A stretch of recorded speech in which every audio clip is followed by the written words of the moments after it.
enter the Holy of Holies. I enter through the blood of the Lamb. I enter to worship you only. I enter to honor I am. Lord, I worship. Ni par force, ni par puissance, mais par ton esprit. Envoie ton esprit. Ni par force, ni par puissance, mais par ton esprit. Envoie ton esprit.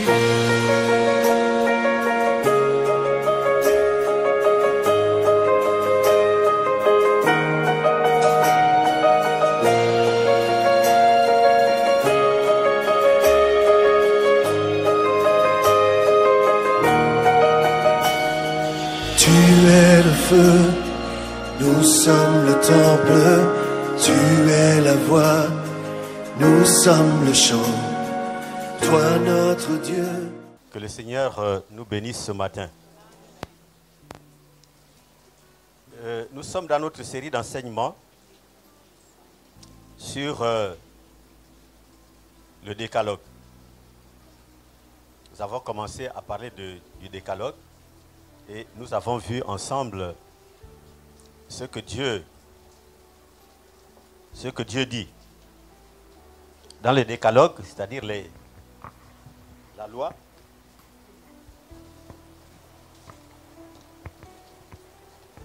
Que les enfants de Dieu doivent connaître, tous les chrétiens doivent connaître ces choses. Nous savons que c'est dans Exode 20, dans les premiers chapitres, Dieu parle d'abord de lui-même. Dieu commence par dire ce qu'il est, ce qu'il attend des hommes par rapport à lui. Il parle de notre relation avec lui, comment le peuple de Dieu doit se tenir devant Dieu, qui est Dieu pour lui, et comment le peuple de Dieu doit se comporter avec ce Dieu-là. Alors, ces versets-là, nous avons essayé de les écourter souvent pour avoir, vous avez vu la dernière fois, je l'avais mis, le tout, il dit ceci. Je suis l'Éternel, ton Dieu, qui t'ai fait sortir du pays d'Égypte, de la maison de servitude. Tu n'auras pas d'autre Dieu devant ma face. Tu n'auras pas Dieu devant ma face. Je suis l'Éternel, ton Dieu, qui t'ai fait sortir d'Égypte, du pays d'Égypte, de la maison de servitude.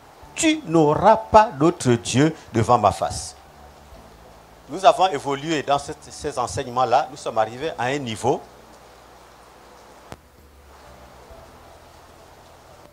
nous avons parlé de l'idolâtrie. Nous avons vu ensemble ce que c'était l'idolâtrie parce que nous avons défini l'idolâtrie. Et nous avons vu que l'idolâtrie, on dit que quelqu'un est idolâtre, il vit dans l'idolâtrie, c'est qu'il a d'autres dieux. Au lieu de Dieu seulement, il a d'autres personnes, d'autres choses auxquelles il croit. Et des choses qu'il fait, des choses auxquelles il rend un culte, des choses, des personnalités qu'il adore. Voilà pourquoi Dieu avait interdit. Il avait dit que tu ne dois pas faire des représentations des choses qui sont en haut dans le ciel, qui sont en bas sur la terre, et même celles qui sont sous la terre, en dessous des eaux, plus bas que la terre. Donc Dieu a présenté devant nous trois mondes. Le monde qui est en haut, le monde dans lequel nous sommes, et le monde qui est au-dessous de nous. Et dans ces trois mondes-là, Dieu ne veut pas qu'on fasse des représentations de ces choses-là. Parce que ce qui va arriver, c'est que les gens vont les adorer. Quand les gens vont chercher ces choses-là, ils vont trouver des vertus à ces choses-là, des puissances sur ces choses-là. Ils vont voir que ces choses sont plus élevées et vont commencer à les adorer. Et Dieu a interdit cela. Donc, Celui qui est idolâtre, c'est celui qui prend, qui dans sa maison, vous voyez, je prends un exemple, il prend ça, il met ça là, il se met à genoux devant cette chose-là. C'est un idolâtre. Si c'est des bougies, tu es idolâtre.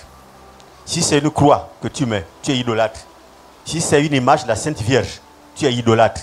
Si c'est une image d'un saint, si c'est une représentation de Dieu, même le Dieu des cieux, même Jésus qui est mort à la croix, tu prends une croix et avec Jésus qui est là crucifié, tu es idolâtre. Parce que ce n'est pas Dieu, ce n'est pas Jésus. Ce n'est pas quelque chose qu'un homme fabrique et met sur une croix. Quand tu fais ça, tu es idolâtre. C'est un acte abominable devant Dieu. On ne prie pas avec une croix. Tu n'as pas besoin de porter une croix. Et de croire que Dieu est là. Comment tu peux prendre Dieu et le mettre dans une croix? Ça, c'est de l'idolâtrie. Donc, vous voyez, il y a des églises qui sont idolâtres. Il y a des églises où moi, je ne peux pas mettre mon pied. Parce qu'il n'y a que des choses comme ça. Et ce sont des dieux. Le seul vrai Dieu, c'est l'Éternel. Tous les autres dieux, ce sont des fabrications des hommes. Même quand tu ne le fabriques pas de tes mains, mais c'est toi qui fais de ça un Dieu. C'est-à-dire dans ta pensée. Dans ta pensée. Toi, tu dis que ton grand-père qui est mort, il peut t'aider. Alors tu l'invoques. Quand ça ne va pas, tu vas. Parce que c'est un homme puissant, tu vas à sa tombe, tu prononces son nom. Tu fais de lui un Dieu. Un Dieu, c'est ça. Tout ce qui est au-dessus de l'homme, que nous mettons au-dessus de nous. À qui nous attribuons une puissance, une certaine autorité. C'est ça un Dieu. Nous sommes un pays où il y a beaucoup de fleuves, beaucoup de rivières, beaucoup de points d'eau. Et dans nos croyances, il y a des gens qui habitent dans ces points d'eau-là, que nous appelons les sirènes. Et les gens font des pactes avec les sirènes-là. Ce sont des démons, les sirènes. Des démons qui habitent dans les eaux. Et quand tu commerces avec ces sirènes, tu es idolâtre. Il y a des gens qui sont mariés à des sirènes.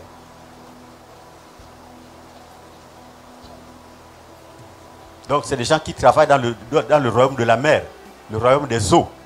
Comme d'autres traitent avec les démons qui sont en haut. D'autres avec les démons qui sont sur la terre. Il y en a qui vont dans les cimetières pour avoir des relations avec les démons des tombeaux.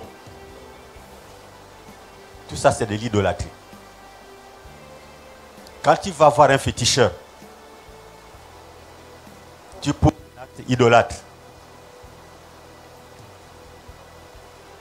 Tu es quelqu'un qui est incrédule, tu ne crois pas que Dieu peut te protéger, tu vas vers un homme qui t'amène chez un démon, qui te met en relation avec un démon. Parce qu'un homme comme toi ne peut pas te protéger. Il te protège physiquement, comme ça. Mais dans des choses spirituelles, c'est impossible, c'est un homme comme toi. Ça veut dire qu'il va te mettre en relation avec une puissance ténébreuse. Une puissance supérieure à celle de l'homme. Tu es idolâtre. Nous avons vu tout ça là, c'est de l'idolâtrie. Et les idolâtres n'hériteront pas le royaume. Ce n'est pas possible. On ne peut pas hériter le royaume de Dieu quand on est idolâtre. Toute personne qui ne croit pas en Dieu a un problème avec Dieu. C'est ça le premier point. L'autre point qui est semblable, c'est que toute personne qui ne croit pas que Jésus est le Fils de Dieu et que Jésus est Dieu et que Jésus est venu sauver le monde, cette personne aussi a un problème avec Dieu. Et le fait n'est pas de venir dans une église. L'église ne sauve personne, quel que soit le type d'église. Même ce lieu-là ne sauve pas. Il faut que l'homme ait une relation avec Jésus-Christ. Pour avoir une relation avec Dieu, on passe par Jésus-Christ. C'est lui le médiateur. Il n'y a pas d'autre médiateur. Entre Dieu et les hommes, il n'y a pas d'autre médiateur. Entre le ciel et la terre, il n'y a pas d'autre médiateur. Il faut obligatoirement passer par Jésus. En dehors de Jésus, il n'y a pas de vie. Celui qui a le Fils a la vie. Celui qui n'a pas le Fils n'a pas la vie. La colère de Dieu demeure sur lui. Donc Dieu est en colère contre les gens qui n'ont pas Jésus dans leur vie. Pourquoi? Nous sommes tous issus d'Adam. Nous sommes issus d'Adam, le premier homme, avec sa femme, la femme Ève. Ils ont fait des enfants, et ainsi de suite. Ça s'est perpétué jusqu'à nous. Quand Adam et Ève ont péché, le péché était en eux. Ils ont fait des enfants.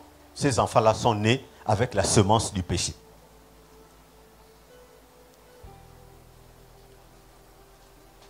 C'est un génotype qui s'est transmis. Ça se transmet. Vous allez voir que même l'environnement aussi, le milieu dans lequel nous vivons, nous influence. L'enfant qui est né au Gabon ne va pas se comporter comme celui qui est né en France. Parce que c'est le milieu dans lequel nous vivons qui nous façonne. C'est pourquoi, vous voyez, nous avons des coutumes différentes les uns des autres, à cause de l'endroit dans lequel on vit. Nous voyons que nos enfants qui sont nés ici en ville, si on les amène au village, vraiment au village, ils auront quelques difficultés. Déjà, souvent, ils ne parlent pas notre langue, ou ils la parlent très mal. Et il y a des choses, ça ne va pas aller. Parce qu'ils ont été influencés par le milieu dans lequel ils sont nés et vivent, où ils ont grandi. Ils ont été façonnés par ce milieu-là. Donc, quand Adam et Ève ont péché, c'était pareil. Leurs enfants sont nés comme ça. Parce que Adam et Ève manifestaient maintenant la nature du péché.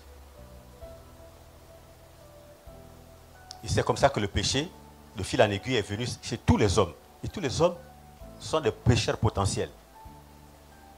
C'est-à-dire que quand un enfant est né, à un moment donné, quand il a l'âge de raison, il commence à poser des actes qui ne sont pas bien. Même des fois, même au berceau, nous voyons des enfants qui ont vraiment, on sent déjà que cet enfant aura un caractère terrible. Quand il se met à pleurer, il ne pleure pas comme ça, mais il crie. Les gens disent, mais ça c'est quoi?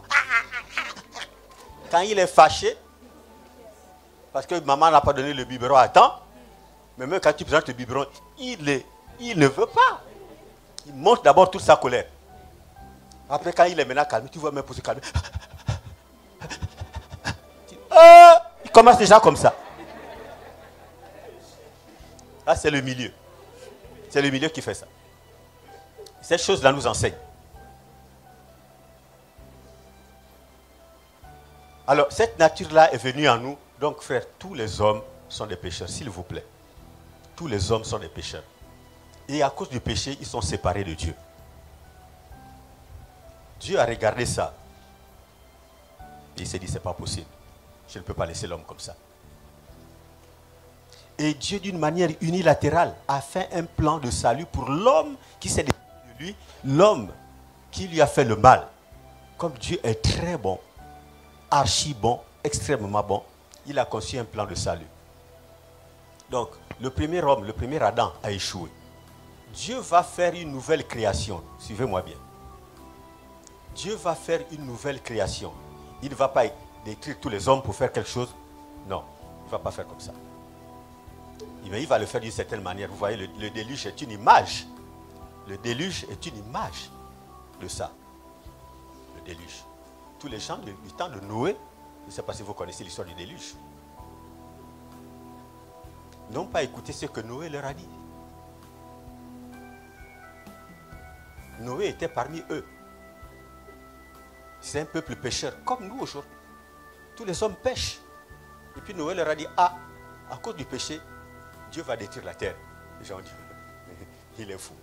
Le vieux Noé est fou. Ils n'ont pas cru. Ils n'ont pas cru.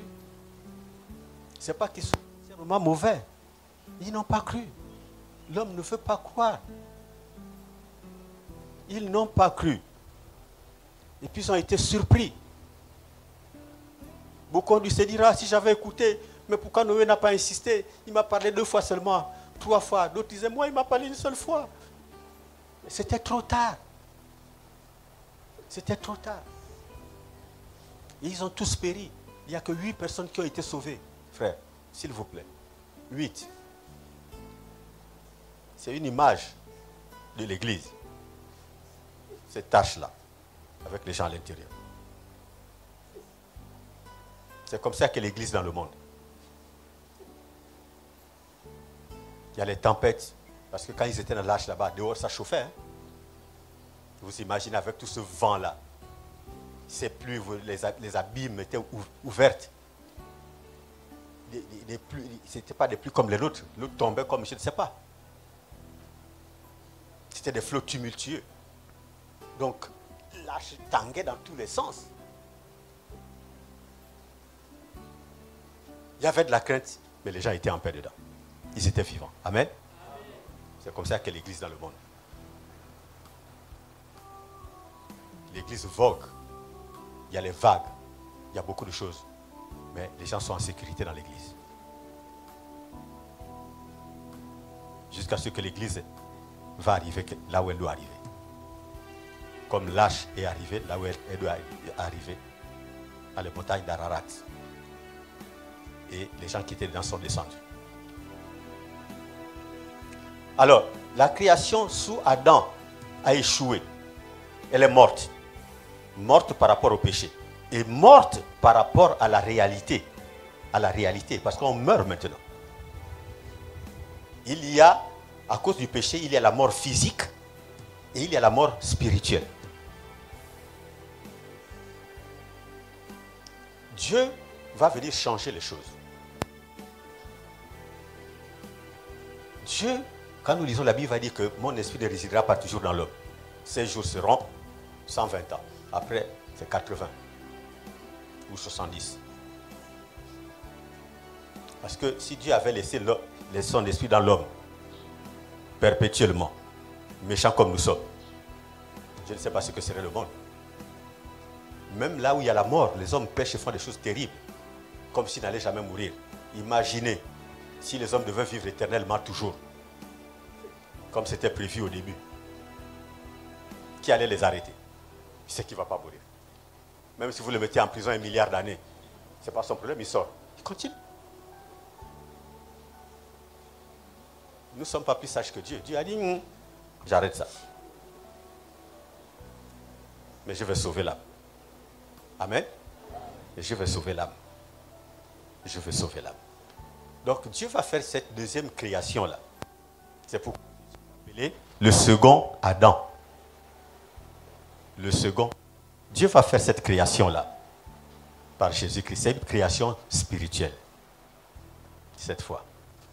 Parce que le second Adam, Jésus qui vient, est un esprit vivifiant. Le premier Adam est tiré de la terre. Et la terre meurt et elle sera détruite. Le second Adam, Jésus, est un esprit vivifiant. Il vient donner la vie. Donc, nous avons besoin de Jésus. Si quelqu'un n'a pas Jésus dans sa vie, il est perdu. Tu vis, tu vas mourir un jour. Et tu iras en enfer. Et quand on a Jésus dans sa vie, il faut garder Jésus. Il faut garder. Amen. C'était juste pour faire comprendre certaines choses. La plupart des gens savent ces choses-là parmi nous. Alors, nous continuons donc notre série d'enseignements. Aujourd'hui, nous allons parler de certaines choses.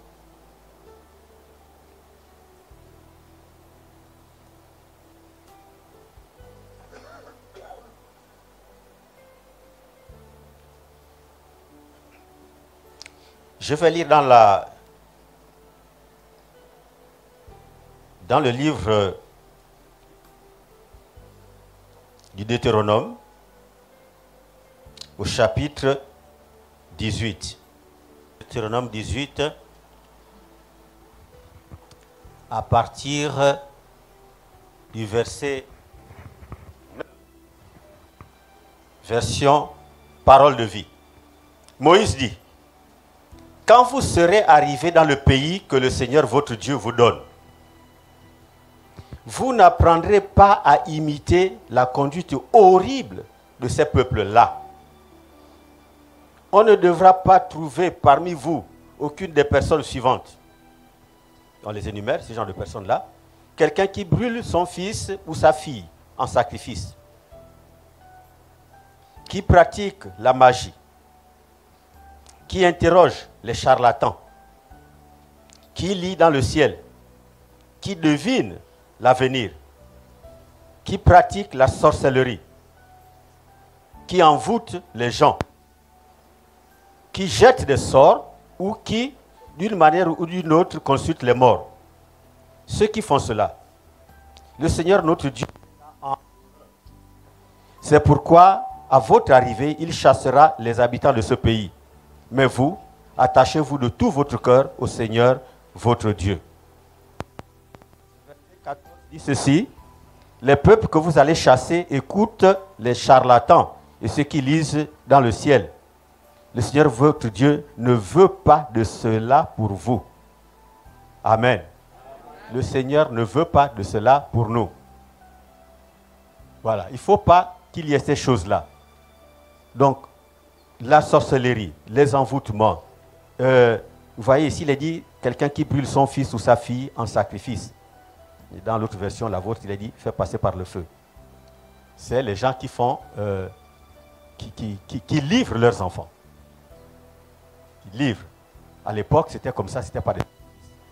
Aujourd'hui, c'est autre chose. On livre les enfants. On veut être riche, alors on livre son enfant.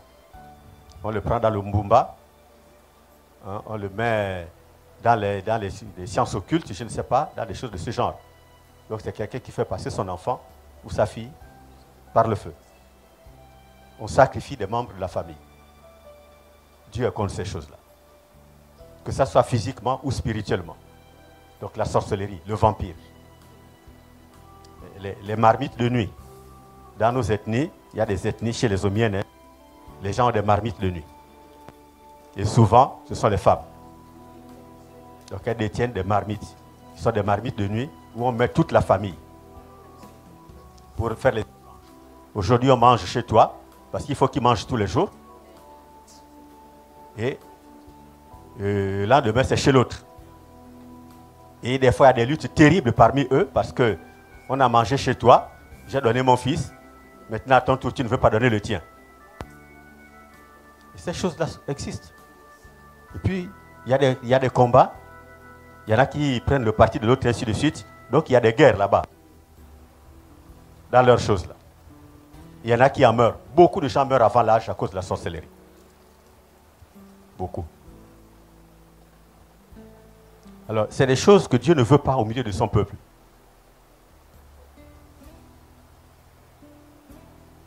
Toutes ces choses-là, on met ça dans un panier que nous appelons l'idolâtrie. Des gens qui sont des ennemis de Dieu, qui au lieu de faire les choses comme Dieu veut, font ça d'une autre manière. Des gens qui ont une double vie. Une vie la journée avec tout le monde et une autre vie cachée dans la nuit. Une vie nocturne. Une vie dans le monde obscur. Ça, c'est terrible aux yeux de Dieu. Quand on est comme ça, évidemment, on est un ennemi de Dieu. Et Dieu est contre ces choses-là. Dieu est contre ces choses-là à mort. Ces gens-là ne vivront jamais avec Dieu. Et le Seigneur ne cesse de parler de ces gens-là au milieu de nous. Nous ne sommes pas là pour les condamner. Nous enseignons le peuple pour leur montrer la voie pour sortir de là. C'est ce que nous allons voir ce matin. Donc, dans cette série-là, tu n'auras pas d'autre Dieu devant ma face. Aujourd'hui, nous allons voir quelque chose de particulier. C'est que nous allons regarder ensemble une des raisons qui conduisent les hommes à l'idolâtrie. L'une des raisons qui fait que les gens deviennent idolâtres. Ils font ces choses-là. Ou bien restent là-dedans. Parce qu'il y en a beaucoup qui restent là-dedans, qui ne veulent pas sortir. La plupart des hommes sont idolâtres. Tous les hommes sont idolâtres. Par définition, puisque l'homme a péché, l'homme ne croit plus en Dieu à 100%. L'homme est idolâtre. Il faut croire en Dieu à 100%. Quand on n'est pas à 100%, c'est ça le degré d'idolâtrie que nous avons. Vous me suivez? Il y a plusieurs types d'idoles. Ça, nous avons vu ça. Bon, je fais un peu un rappel. Il y a les idoles visibles qu'on voit. Il y en a qui les portent même, hein. Il y en a qui portent des croix et tout, des images de Marie. Et puis, avant de faire un voyage, avant de monter dans l'avion,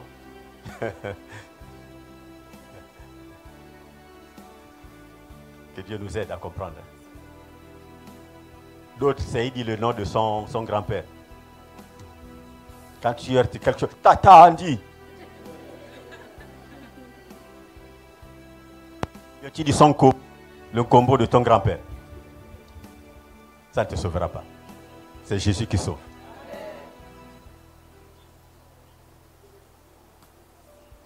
Ah Seigneur. Donc nous sommes idolâtres. Mais il y a idole et idole. Et je ne veux plus rentrer dans le moi. Une idole particulière. Ça c'est la grosse idole. Moi. Quand tu me regardes comme ça, tu me connais. Quand il me regarde comme ça, il m'a parlé comme ça. Je ne peux pas lui pardonner ça. Il avait dit telle chose sur moi, publiquement. On verra ça. Tu vas même aller voir un féticheur. Je connais une femme qui a fait la prison à cause du moi, la méchanceté, l'orgueil. Elle a eu un problème avec quelqu'un. Ils se sont chamaillés et puis cette personne-là a dit des choses mauvaises sur elle. Des choses qu'elle a faites. Donc ça lui a fait honte. Vous savez ce qu'elle a fait? À l'époque, j'étais encore... je devais être en 3e. J'avais 16 ans par là. Et cette personne, comme c'était un homme, ne pouvait pas se venger physiquement, n'avait pas la force. Elle a dit, bon, je vais détruire sa vie. La personne, c'était une femme, a fait une lettre. Une lettre. À l'époque, hein, je vous dis bien à l'époque. Voilà. L'époque, et tout, a fait une lettre insultant le chef de l'État à l'époque. Et a signé la lettre, a signé le nom de la personne avec qui elle a eu le problème. Vous voyez jusqu'où peut aller la méchanceté. Le moi m'a ridiculisé publiquement, il va voir. Et donc cet homme a eu des problèmes. Les gens sont venus chez lui, faire des enquêtes, le prendre, beaucoup de choses. Mais comme Dieu ne dort pas, on a fini par découvrir, c'est les gens qui ont fait des enquêtes, que c'est elle qui a fait la lettre. Et elle a fait la prison pour ça. Donc, le moi va jusqu'à ce niveau-là. Va jusqu'à détruire, tuer l'autre. S'il m'a fait ça, il va voir. Bref. Alors, nous allons parler de ce sujet-là qui fait que les hommes restent dans l'idolâtrie, d'autres s'enracinent même dans l'idolâtrie, ne veulent pas sortir de l'idolâtrie. Alors, en regardant, j'ai compris que l'une des raisons qui conduisent les gens à l'idolâtrie, c'est-à-dire à l'adoration d'autres dieux, à les garder aussi dans cette adoration-là, c'est l'incrédulité. L'incrédulité. Quelque chose de terrible, hein? L'incrédulité. C'est-à-dire quelqu'un, c'est la condition de celui qui ne croit pas. Quelqu'un est incrédule, ça veut dire qu'il ne croit pas. Et en ce qui nous concerne, nous, il s'agit de l'incrédulité face à Dieu, c'est-à-dire de ne pas croire à Dieu. Donc il est question de celui qui ne croit pas en Dieu. Non plus, qui ne croit pas non plus que Jésus-Christ est le Fils de Dieu. Ou encore que Jésus-Christ est Dieu. Il y a des gens dans la religion dite chrétienne voient Jésus-Christ comme un petit Dieu. Bon, ça c'est de l'ignorance. Comme Jésus-Christ a été homme sur la terre, il y a des gens qui voient Jésus comme... Ils craignent d'être idolâtres. Ils se disent, bon, Jésus, il est Dieu, mais... Bon. Non, frère. Jésus est totalement Dieu, s'il vous plaît. Au moment où nous parlons, Jésus est totalement Dieu. Il a repris sa place de Dieu. Il s'est fait homme pour un temps pour venir sauver les hommes. Dieu s'est fait homme pour venir nous sauver. Je vous ai déjà expliqué ces choses-là. Je ne vais pas repartir là-dedans. Mais Jésus-Christ est totalement Dieu au moment où nous parlons là. Il est totalement Dieu. Donc Jésus est Dieu. Donc celui qui ne croit pas en Dieu ne peut pas croire en Jésus. Ce n'est pas possible. Mais il y a un jeu. Pour croire en Dieu, il faut croire en Jésus. Parce que tout homme peut croire en Dieu avec la bouche. Chacun peut dire, je connais Dieu, je crois en Dieu, c'est lui le créateur du ciel et de la terre. On récite même, hein, je crois en Dieu, le Père Tout-Puissant, créateur de la terre, etc. etc. Le credo chez nos frères catholiques. Les gens récitent ça même par cœur. Le je crois en Dieu. Qui connaît ça dans la salle? Bon, on est par là. Hein? Voilà. On peut réciter ça 1000 fois. Mais on n'a pas la foi. C'est faux. Ça, c'est ce qu'on appelle être religieux. Ici aussi, il y a des gens comme ça. Il y a des gens qui prient même. Seigneur, je te bénis, je te rends toute la gloire. Je bénis ton Saint-Nom parce que tu es bon. Parce que c'est juste des paroles. On n'a pas cette relation avec le Seigneur. Et puis les gens s'étonnent, ils se disent, mais pourquoi je n'ai pas la victoire sur le péché? Pourquoi je n'arrive pas? Mais tu n'as pas de relation avec celui qui a vaincu le péché. Tu ne peux pas avoir la victoire. On n'a pas la victoire parce qu'on vient à l'église. On a la victoire parce qu'on est en relation avec Jésus-Christ. Amen. C'est ça. Alors, l'incrédulité, c'est la condition de celui qui ne croit pas. Et en ce qui nous concerne, il est question de croire. Il est question de celui qui ne croit pas en Dieu et pas en Jésus-Christ. Et cet homme ne croit pas que Jésus-Christ est Dieu. Alors, un tel homme ne croit pas à l'œuvre salvatrice, à l'œuvre rédemptrice accomplie par Jésus sur la croix. Et par conséquent, il ne peut être sauvé. Vous voyez, ça commence là. Ça commence là. On reste donc dans l'idolâtrie. Dieu est un Dieu pour nous de forme. Donc on va demeurer dans l'idolâtrie. Les gens demeurent dans l'idolâtrie. Loin de Dieu. Tous ceux qui n'ont pas Christ dans leur vie sont idolâtres. Parce qu'ils vivent dans le syncrétisme, dans le mélange. Dans le mélange. Certains disent je crois en Dieu, juste par la bouche. Mais il va aussi voir les féticheurs quand ça ne va pas. Pour monter en grade dans la société là-bas, il va quelque part. On l'amène dans un lieu obscur. Il va faire des incantations, on va lui dire fais ça, prends telle chose, fais comme ça, prends, et puis voilà. Avant de rentrer au bureau. On te fait une pochette avant de rentrer au bureau, tu essuies d'abord le visage. Pour que le patron te voit bien. Beaucoup de choses comme ça. Et dans nos pays, il y a beaucoup, chaque ethnie chez nous, même les plus petits groupes linguistiques, ont plein de dieux. Plein de rites d'initiation. Et ce n'est pas l'évangile qui est venu nous dire que c'est mauvais. Nous-mêmes, nous savions déjà que c'est mauvais. Parce que les gens disent que non, l'évangile est venu détruire notre culture. Frères, soyons sérieux. Ce qui est bon dans notre culture, nous savons. Ce qui est mauvais, nous savons. Quand l'homme blanc est venu avec l'évangile, puisque c'est eux qui sont venus avec l'évangile, ils n'ont pas commencé à nous dire qu'attention, ça, ils ne connaissaient pas nos choses. C'est nous-mêmes qui avons commencé à savoir parce que nous savions que ça, c'est pas bon. Nous savions que ça, c'est pas bon. Et l'homme, c'est quoi? C'est le séjour des morts. Et l'homme, c'est le séjour des morts. C'est ce que ça veut dire.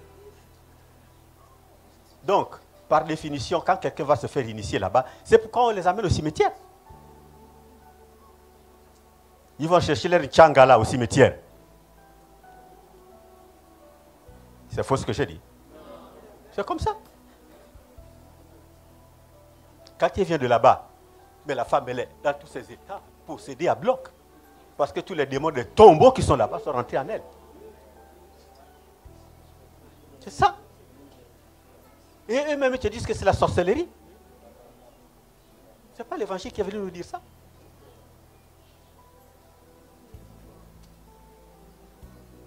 C'est terrible, frère, mais c'est comme ça. Et nous avons plein de rites comme ça. Ici, dans notre pays, ne nous étonnons pas des choses que nous vivons dans le pays. Que Dieu nous fasse comprendre. Donc, les hommes qui sont idolâtres ne peuvent pas être sauvés. Pourquoi? Parce qu'ils ne croient pas. Ils ne croient pas que Dieu existe. Pour eux, si Dieu existe, c'est un Dieu lointain. C'est tout. Ils ne croient pas en Jésus-Christ. Ils ne croient pas. Pour eux, Jésus-Christ, c'est un homme. C'est tout. Qui a fait son temps. C'est tout.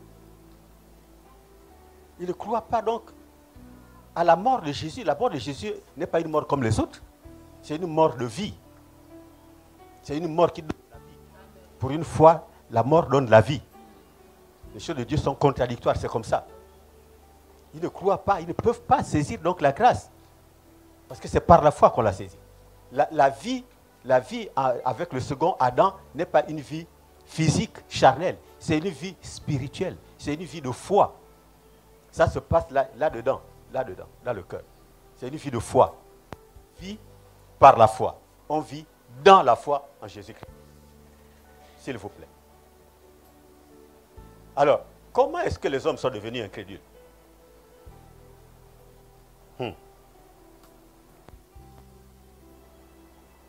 Il y a deux choses. Les hommes sont devenus incrédules à cause de l'orgueil. C'est l'orgueil qui rend l'homme incrédule. Il y a sûrement d'autres raisons, mais moi j'ai pris cette raison-là. Et puis j'ai scindé cet orgueil-là en deux types d'orgueil. Premièrement, il y a l'orgueil de l'homme. Ça s'adresse au commun des mortels. Là, je parle du commun des mortels. Le commun des mortels. Alors, l'orgueil de l'homme, cet orgueil-là qu'a l'homme vient du serpent ancien appelé le diable et Satan, qui est pécheur depuis le commencement. Cet orgueil-là est rentré en nous depuis le jardin d'Éden. Parce que Satan est le premier orgueilleux, le premier pécheur. C'est lui qui a péché. Nous le savons, n'est-ce pas? Qu'il a péché dans le ciel. J'en avais parlé la dernière fois. Donc le ciel là, c'est pourquoi Dieu ne va pas habiter dans le ciel. Nous irons juste faire un pèlerinage. L'enlèvement de l'église, les gens, les chrétiens qui seront enlevés, iront faire un pèlerinage dans le ciel de combien? 3 ans et demi, n'est-ce pas? C'est une partie de la grande tribulation. Pour aller voir là où notre Dieu a vécu. Là où Dieu a vécu. Parce qu'après, Dieu va détruire ce ciel-là. Pourquoi? Parce qu'il y a eu péché dans le ciel. Satan a fait sa mutinerie dans le ciel. Et Dieu va créer quelque chose d'autre, un tabernacle. La nouvelle Jérusalem, dans laquelle il vivra avec les hommes sauvés. Ça, nous savons ça, n'est-ce pas? Si vous avez lu l'Apocalypse, nous savons ça. C'est dans la Bible. Donc le ciel là ne va plus vivre éternellement. Il va être détruit comme la terre. Parce que Dieu ne peut pas supporter le péché.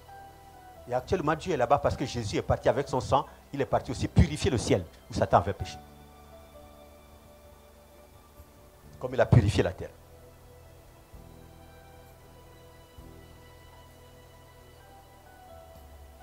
Alors, donc, cet orgueil-là qui est à l'homme, qui nous amène au péché, à beaucoup de choses, et à un des plus grands péchés, parce que le plus grand péché, c'est l'orgueil.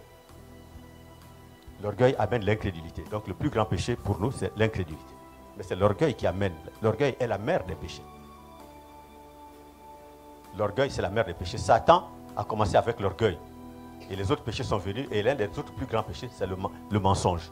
La Bible dit qu'il est menteur depuis le commencement. Il ne se tient pas dans la vérité. C'est comme ça qu'il a pu tromper l'homme par le mensonge, la ruse. C'est pourquoi il est écrit que les menteurs, ceux qui pratiquent le mensonge, n'hériteront pas le royaume des cieux. Dieu les voit semblables au diable. Semblables au diable parce que nous faisons les choses comme le diable. Celui qui fait les choses comme le diable, donc celui qui pêche, est semblable au diable. Il n'y a pas d'autre moyen pour échapper, il faut être en Jésus-Christ. Quand nous sommes en Jésus-Christ, nous sommes couverts par la grâce. Est-ce que vous comprenez ça? Il nous arrive de pécher, nous sommes des humains. L'enfant de Dieu ne pêche plus sciemment, mais il peut arriver que quelqu'un pêche. Ça est écrit dans la Bible. Mais nous sommes couverts par la grâce. Et aussitôt nous lavons notre linge, parce qu'on se rend compte. Mais celui qui n'est pas en Jésus-Christ, son péché est criard. C'est toujours là, ça ne fait que s'amonceler, s'ajouter. Et quand ça arrive jusque dans le ciel, Dieu dit, ça suffit. S'il vous plaît. Donc l'incrédulité qui vient de l'orgueil. Parce que l'homme est orgueilleux. Donc, je disais que cet orgueil vient du serpent ancien, appelé le diable et Satan, qui est pécheur depuis le commencement. L'homme a hérité cette nature pécheresse, orgueilleuse, quand il est rentré en contact en communion avec le serpent, avec le diable. Donc, c'est là que nous avons hérité ça. Et maintenant, qu'est-ce qui se passe? L'homme est orgueilleux, l'homme est hautain. Il ne croit pas en Dieu. L'homme est grand, l'homme c'est un Dieu. L'homme est son propre Dieu. Beaucoup de gens, en ce moment, vous voyez, ils font autre chose que de venir écouter la parole de Dieu. Parce que la parole de Dieu, ça n'a pas de sens pour eux. C'est vraiment terrible. De ne pas être là où est Dieu. Alors que Dieu est le régénérateur de toute vie. Je ne sais pas comment les hommes voient les choses. Alors, l'homme est hautain. Il ne croit pas en Dieu. Pour lui, la Bible raconte des balivernes, du mensonge pour endormir les gens. Certains se disent l'évangile, mais c'est pour les pauvres, les gens sans espoir, les misérables. Ils ont besoin de ce mensonge universel, de ce faux espoir, pour que leur vie ait un... C'est ce que disent les... Oh, c'est des choses que les Blancs ont fait pour venir nous piller nos richesses. Je vais vous dire une chose. L'évangile ne vient pas des hommes blancs. L'évangile ne vient pas d'Europe. Hein. Ça nous est venu par l'Europe, mais l'évangile est plus proche de nous, les Européens. C'est là, la Mésopotamie. Là. L'Égypte est bien en Afrique. Hein. C'est les plus grands foyers du... L'Égypte. La plupart des grands théologiens anciens, c'est des Égyptiens. Et c'est pourquoi il y a encore les chrétiens comme... C'est ceux qui sont restés à cause des invasions arabes, musulmanes. Il faut lire un peu l'histoire de l'Église. Là, ce n'est pas la Bible. Lisez un peu l'histoire de l'Église. Pas l'histoire de l'Église transformée par nos frères d'à côté, mais la véritable histoire de l'Église. Vous allez voir. Vous allez voir. Est-ce que vous savez que Jésus était africain? Est-ce que vous savez que Moïse, une des plus grandes figures, était africain? Ces gens-là sont restés en Afrique, ils ont vécu là. Il y a des apôtres qui sont morts en Afrique. Jésus est venu en Afrique. L'Afrique a protégé le Fils de Dieu en Égypte. L'Égypte a toujours été, l'Afrique a toujours été un berceau, une terre d'accueil, protection. Quand Abraham avait des problèmes, il est parti en Égypte. Donc on ne vous raconte pas n'importe quoi. Je suis théologien, mais je sais ces choses-là. Aujourd'hui, beaucoup d'intellectuels, même des théologiens, ont fait des théologies maintenant propres à l'Afrique pour s'opposer à l'impérialisme. Mais la Bible n'a rien à voir avec l'impérialisme des Blancs. Si les Blancs, à un certain moment, ont utilisé la Bible, l'Évangile pour nous tromper, d'ailleurs, ils ont appelé ça eux-mêmes l'Évangile du roi, de l'Empire, ils sont venus se repentir. Nous le reconnaissons, mais ça n'a rien à voir avec Dieu. Ça n'a rien à voir avec Dieu ni avec Jésus-Christ. Ça, c'est la méchanceté des hommes. Comme aujourd'hui, nos propres frères sont en train de tromper les autres avec leur évangile de prospérité. En train de ruiner les chrétiens dans les églises. Là aussi, c'est les Occidentaux. C'est nous-mêmes. Donc, ne vous appuyez pas sur ces trucs-là pour vous détourner de Dieu. C'est faux. Ça n'a rien à voir avec Dieu. Dieu n'est pas dans ces choses-là. C'est la méchanceté des hommes. S'il vous plaît. L'évangile de la prospérité, par exemple, est devenu un fléau.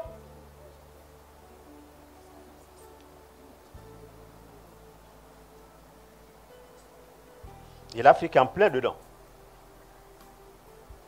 Alors, ça, ce sont les gens qui sont un peu nantis dans la société, qui pensent comme ça, comme je viens de dire là, oh, l'évangile. Oh, c'est des histoires. C'est trop grand. Vous avez vu comment sont leurs temples? Ils sont sérieux. S'ils viennent ici, là, ils vont dire, c'est là, quelqu'un nous avait dit ça, là, nous étions à Louis. On avait commencé par un hangar. Il est venu là regarder la salle. Il dit, ils sont sérieux. C'est là que vous adorez Dieu. Parce qu'il y a une cathédrale. Pour eux, Dieu doit venir dans un endroit où il y a les orgues d'antan, où il y a, je ne sais pas. Quand on voit un truc comme ça, il se dit, mais Dieu n'est pas là. Parce qu'il croit que Dieu, c'est la richesse. Dieu, c'est... Dieu n'est pas comme ça. Le Fils de Dieu est né dans une étable parmi les animaux. Ça sentait l'animal. La Bible dit que le royaume des cieux ne vient pas de manière à frapper les regards. C'est pas ça, frère. Les gens passent à côté. Les mages, quand ils sont venus pour chercher Jésus, Dieu leur a révélé que c'était un roi. Ils sont partis au palais d'Hérode. Et le Fils de Dieu n'était pas là-bas, il était dans l'étable. Et quand ils sont partis chercher Jésus là-bas, ça a fait un problème. La vie de Jésus était maintenant en danger. Nous mettons en danger les choses de Dieu à cause de nos comportements et de nos conceptions des choses.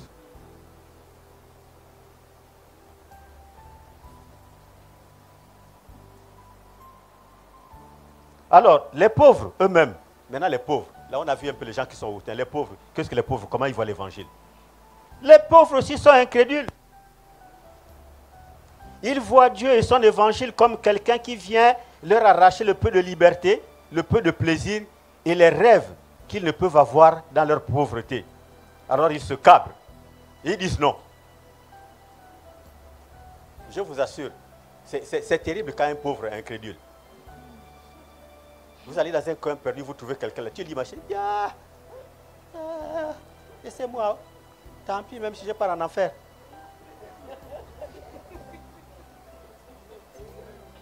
Vous dans vos églises là, hein, il paraît que là-bas, même si ta mère meurt, tu ne dois pas porter le deuil. Moi, ma mère vit encore, pardon. C'est pour des choses comme ça, qui n'ont pas de sens. Qui n'ont pas de sens. Ah, moi, je bois ma bière. C'est le genre de femme, quand elle fume la cigarette, il y a un incandescent qui est dans la bouche.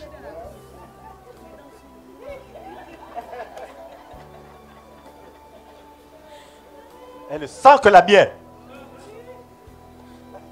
Pasteur, moi, je bois ma bière.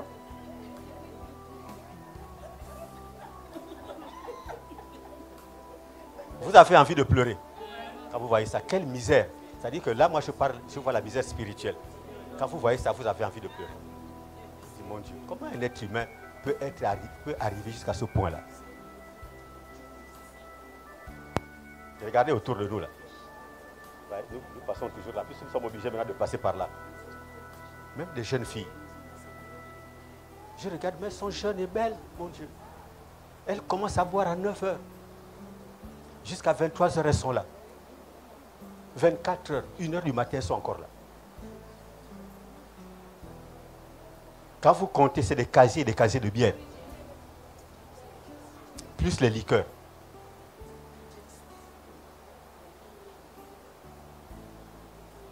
Comment on peut arriver à ce point-là? Quel avenir elle a?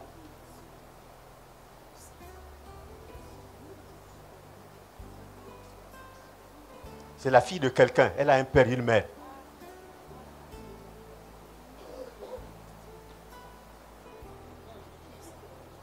Oh Jésus miséricordieux. Jésus miséricordieux.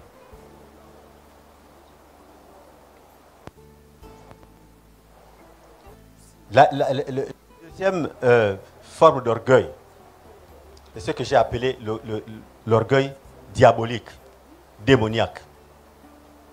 Alors là, ça c'est pour les gens particuliers. Ça c'est vraiment l'orgueil du diable. Cet orgueil-là, c'est l'orgueil qui ne se soumet pas. Cet orgueil ne se soumet pas. Il ne veut pas se soumettre à Dieu. Et malheureusement, il y a des humains qui ont contracté cet orgueil-là. Ils ont contracté cette nature-là, démoniaque, à cause de leurs relations, les relations avec le diable, à cause de la communion qu'ils ont avec le diable. Il y a des hommes, vous les voyez comme ça, mais ne sont plus les hommes comme les autres. Dans un autre monde. Dans le monde des ténèbres, le monde de la sorcellerie. Ils font des choses même en plein jour. Vous voyez, ils viennent même dans les églises, ils sont en vampire dans les églises. Quand Satan veut travailler dans l'église, il travaille avec les hommes. Pourquoi? Parce que Dieu n'attaque pas les hommes. L'Esprit de Dieu n'attaque pas les hommes. L'Esprit de Dieu est là pour le salut des âmes. Est-ce que vous me suivez? Dieu est là pour sauver les hommes. Dieu n'attaque pas, il avertit. Il avertit, il punit aussi. Mais d'une manière générale, Dieu n'attaque pas les hommes. Jésus a pu le dire, le Fils de Dieu n'est pas venu pour juger le monde, mais il est venu pour sauver le monde. Et c'est ce que nous nous efforçons de faire. Donc nous ne sommes pas une église qui est là pour attaquer les sorciers ou les gens qui vivent dans le culte. Nous sommes là pour dire la vérité. Nous sommes là pour dépouiller les œuvres des ténèbres, les œuvres de la sorcellerie, pour qu'elles soient livrées en spectacle. Et ça, Dieu les livrera en spectacle, parce que c'est comme ça. C'est ce qui est écrit. Dieu dépouille les œuvres des ténèbres et les livre en spectacle. Quand les gens ne veulent pas obéir, il arrive un moment où Dieu les dépouille et les livre en spectacle publiquement. Publiquement. Publiquement. Et tout le monde verra que donc c'est toi qui faisais ça. Tout le monde saura parce que toi-même tu vas ouvrir la bouche et tu vas parler. L'Esprit de Dieu va te saisir. Et tu parleras. Tu diras tout ce que tu fais. Tout ce que tu fais. Parce que l'Esprit de Dieu t'amènera à ce niveau-là. Si tu ne le fais pas, c'est tant pis pour toi. C'est pourquoi Dieu parle. Dieu parle. Dieu avertit. Il arrivera un moment où Dieu le fera. Et ça va arriver. C'est pourquoi Dieu veut que les hommes se détournent du mal. Quand Dieu appelle les hommes à la repentance c'est quoi? La repentance ne consiste pas seulement à confesser des péchés. La confession des péchés n'est qu'une étape. La repentance, c'est de se détourner du mal, abandonner ce qu'on fait et marcher maintenant avec Dieu. Il ne suffit pas de se lever, j'ai fait ça, j'ai fait ça, j'ai fait ça. Quand ça reste seulement au niveau de la confession et que tu reprends, tu n'as rien fait. Et beaucoup de gens sont dépouillés. Il y a des confessions qui ne sont pas des confessions, c'est-à-dire que c'est l'Esprit de Dieu qui le dépouille. Ces gens-là ne sont pas sauvés. Dans l'Église, nous les responsables devons faire attention à ça. Il y a des gens qui se lèvent publiquement, saisis par l'Esprit pour dire des choses. Et des fois, vous les voyez rouler au sol. Et des fois, c'est un châtiment. C'est-à-dire qu'ils sont dépouillés et livrés en spectacle. Livrés en spectacle. C'est pourquoi vous voyez des fois les démoniaques tombent. Dieu, quand Dieu vient, il vient juger les démons. C'est-à-dire les faux dieux. Quand Dieu est rentré en Égypte, je vous l'ai dit, il a apparu à Moïse sur un feu. Un feu. C'est ce qui a étonné Moïse, qui a attiré son attention. L'Éternel était dans un feu. Mais comme c'était Moïse qui était devant lui, le feu n'a rien dévoré. Attention, notre Dieu est aussi un feu dévorant. Dévorant. Et il est venu pour quoi faire? Il est venu pour juger les dieux de l'Égypte. Parce que les Égyptiens se sont opposés à son peuple. Toute personne qui s'oppose au peuple de Dieu, n'est-ce pas? Quand Dieu vient pour le juger. Juger ses croyances, c'est Dieu. Pour le dépouiller et le livrer en spectacle. Et c'est ce qui doit arriver dans une église où Dieu travaille. Tôt ou tard, ça arrive. Quand ça n'arrive jamais, quand vous voyez, il n'y a jamais de manifestation démoniaque dans une église, jamais de choses, c'est que Dieu n'est plus là. Là où Dieu évolue, il doit avoir le jugement des faux dieux, le jugement des démons et des puissances des ténèbres.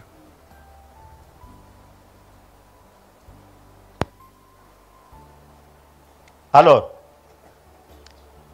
donc je disais, il y a des humains qui malheureusement ont cet orgueil-là, ce comportement, cette vie, cette mauvaise manière de vivre. Donc ces gens ont reçu cet orgueil dans leur commerce avec le diable. Ils ont revêtu dans leur relation, dans leur communion avec Satan et ses démons. Vous savez, Satan et ses démons savent que Dieu existe. Mais ils le connaissent mieux que nous, hein? Ils ont vécu avec Dieu. Mais Satan et les démons ne peuvent pas être sauvés. Il n'y a pas de repentance pour eux. Même s'ils disent, j'ai fait telle chose, ce n'est pas une confession. Ce n'est pas une confession de foi. Ce n'est pas avec la foi. Comme beaucoup d'entre nous parlent juste comme ça. Si j'ai pardonne-moi, j'ai fait telle chose. C'est juste une parole, il n'y a rien. Ça ne se passe pas comme ça. Donc, vous voyez, Dieu n'a pas prévu un plan de salut, de rédemption pour Satan et ses anges. C'est-à-dire Satan et ses démons. Pour l'homme, Dieu a prévu un plan de salut. Malheureusement, il y a des gens, comme ils sont le diable, ils imitent le diable. Si le diable, parce que c'est leur maître, ils font comme lui. Mais, je vous le redis, Dieu a un plan pour l'homme pécheur, pour l'homme incrédule. Mais il n'a pas un plan pour les démons. Les démons sont déjà condamnés. Ils attendent seulement le temps où ça va arriver. Ils sont déjà condamnés. Les hommes ne sont pas encore condamnés. Tu peux encore être sauvé. Tu peux encore être sauvé. Et Satan ne peut pas tenir quelqu'un de force dans l'incrédulité. C'est vrai que l'incrédulité est là. Alors, qu'est-ce que Satan fait pour tenir ses adeptes dans l'incrédulité? Il va les nourrir de fausses promesses.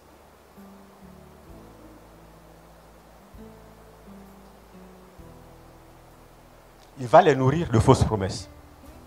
Il se fait passer pour Dieu.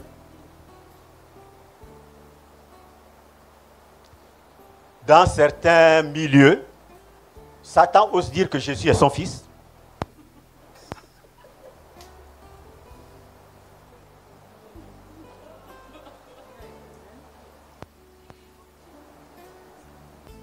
Milieu. Il y a des gens qui sont dans cette doctrine-là. Que Jésus est son fils. Seigneur. Et je vous ai souvent pris l'exemple de ce lieu-là qui est en Afrique du Sud. Monte Casino, c'est ça. Donc, ceux qui sont partis à Johannesburg connaissent ce lieu-là. Là où il y a le jour, l'aurore et la nuit. Ce matin, j'ai eu la pensée, j'ai cherché un peu certaines photos, parce que je me souviens qu'à l'anniversaire de notre mariage, un des anniversaires de notre mariage, nous avons passé là-bas, et j'étais avec maman Rachel, je l'avais filmé dans la partie aurore. Il faut que je cherche un peu ces photos-là, pour vous les montrer. Quand vous êtes là, quand vous partez là où il y a la nuit, vous mettez par exemple 1 heure, 2 heures de temps là-bas, mais vous croyez même réellement qu'il fait nuit. Quand vous sortez, vous êtes même surpris. Oh, il fait jour. Parce que c'est la nuit. Vous voyez même les étoiles. Les étoiles sont dans le ciel, elles scintillent. Il y a les boîtes de nuit. Il y a tout. Vraiment, c'est la nuit, c'est la nuit, c'est la nuit. Quand c'est l'aurore, c'est l'aurore. Les lumières sont faites de manière qui voit la voûte du ciel et tout, mais c'est incroyable. Alors, j'ai compris. Il y a des fois, Dieu nous montre certaines choses. J'ai compris. C'est comme ça que le diable fait. C'est comme ça qu'il trompe ses adeptes. Quand vous êtes là-bas, vous êtes assis sur des trônes. Et vous fait croire que quand vous allez mourir, vous serez sur ces trônes-là. Frère, c'est faux. C'est faux. Si les hommes sont capables de créer l'atmosphère comme c'était la vraie nuit, comme c'était vraiment l'aurore, comme c'était le jour, Satan est un esprit. Il est 1000 fois plus intelligent que nous. Il peut faire 1000 fois plus. Donc il trompe les gens. Quand vous revenez à la réalité, vous n'avez pas ces choses-là. Quand tu reviens ici, tu retournes pour dormir dans ta moustiquaire qui est toute noire. Parce que souvent les grands sorciers n'ont rien. Ils vous prennent l'argent mais ils n'ont rien. Si tu vois la moustiquaire dans laquelle il dort, l'odeur vient depuis là. À 10 mètres, tu ne peux même pas. C'est là qu'il dort avec les démons parce que Satan n'aime que ce qui est sale. Il n'aime que ce qui est ténèbres. Quand tu pars chez un sorcier, tu ne peux pas amener ton camp là-bas et dire que tu dors. Tu dors sur la natte. Tu dors à même le sol. C'est comme ça.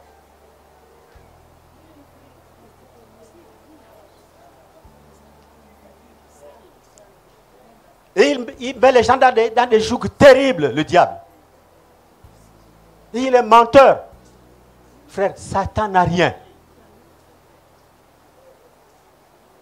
Satan est un ange déchu. Il était ange. C'était un chérubin protecteur. Lisez votre Bible. Donc un ange. Un ange déchu.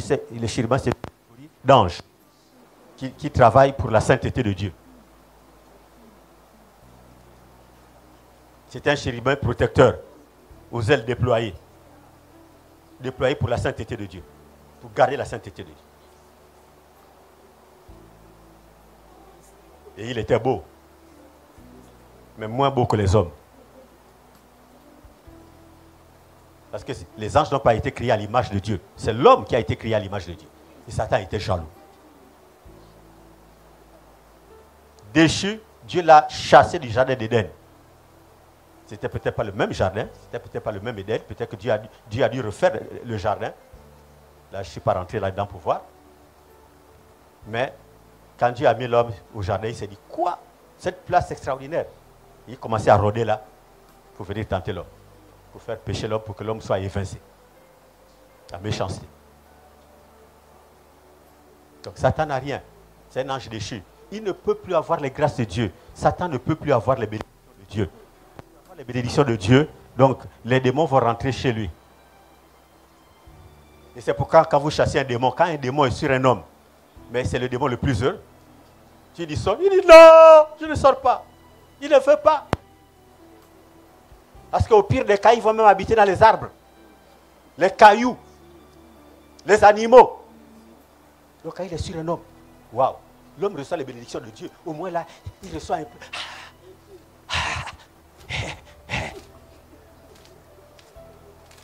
Donc, dans votre commerce avec les démons, vous perpétuez les démons, leur existence et les maléfices qu'ils font. Il faut les bouter dehors par la foi, en donnant votre vie au Seigneur. Amen. Amen. Nous allons lire certaines choses concernant Satan. On va lire ensemble. Regardons dans Ésaïe. Ésaïe chapitre 14.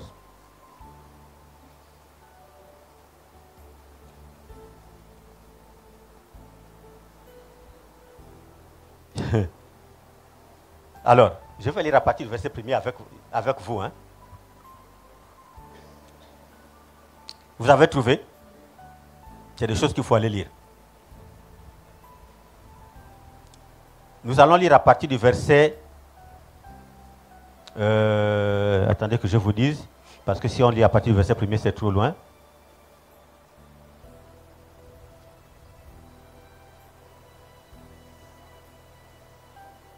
Nous allons lire à partir du verset 4.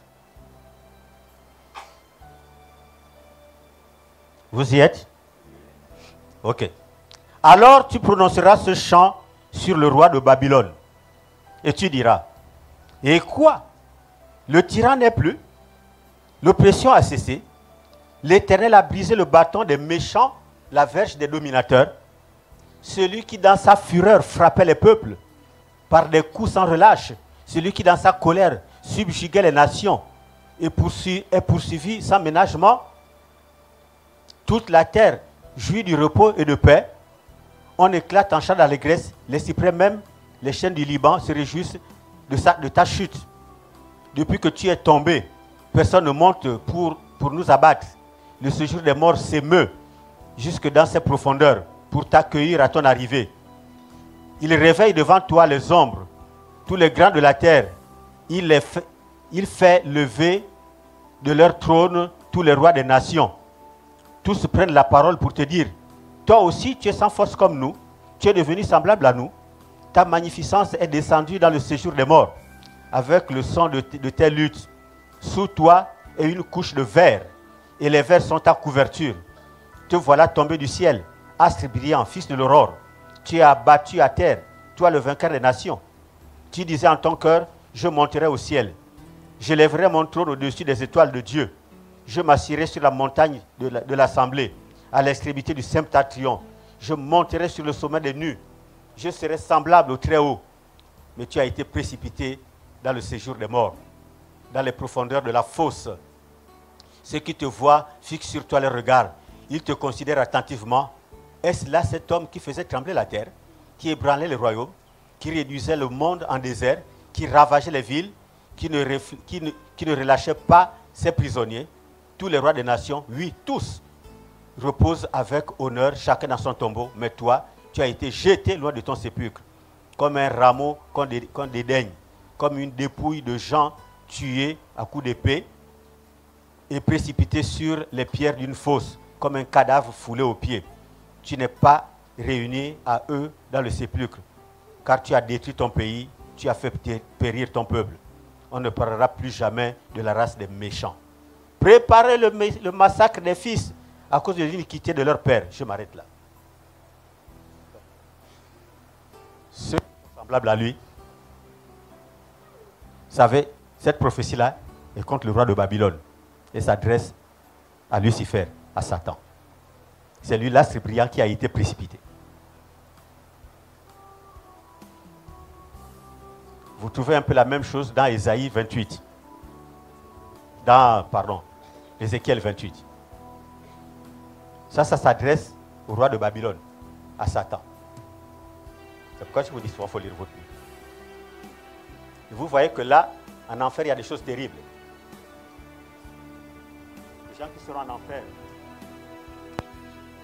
Quand tu meurs, avant même le jugement, avant l'enfer,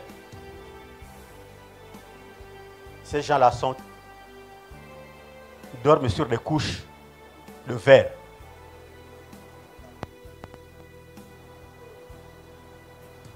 Les gens qui ont eu la vision de l'enfer ont vu ces choses-là. Et c'est écrit dans la Bible. C'est-à-dire qu'il y a des vers. Et c'est là où vous vous couchez. Et la couverture aussi, c'est des vers. Donc vous êtes enveloppé de vers. Ces vers-là ne sont pas là pour jouer. Je veux dire.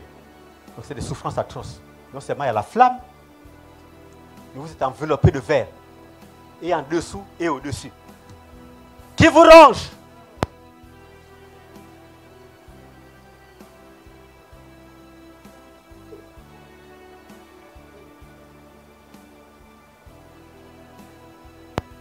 C'est pourquoi les gens se tordent de douleur, poussent des cris.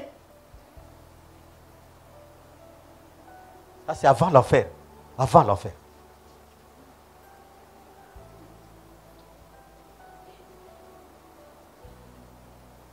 La Bible ne parle pas beaucoup de l'enfer. Elle parle très peu de l'enfer. Parce que ce n'est pas dans le plan de Dieu pour l'homme. Ce qui est dans la Bible, c'est les choses pour les hommes. La Bible parle très peu de l'enfer. C'est-à-dire, il y a des passages comme ça, mais il n'y a pas un passage où on va parler du Hadès, on va parler de l'étang de feu, on cite seulement. Frère, s'il vous plaît, sortez de l'idolâtrie. Sortez de l'incrédulité. Satan est menteur depuis le commencement. Il n'est pas ce que vous croyez ou bien ce qui vous fait croire.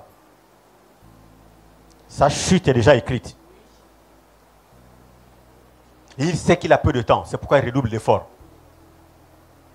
Et il utilise toujours les mêmes arbres, les mêmes choses. Satan se fait passer pour Dieu. C'est ce qu'il a voulu. Il a voulu mettre son trône. Nous l'avons lu. Ah, Seigneur.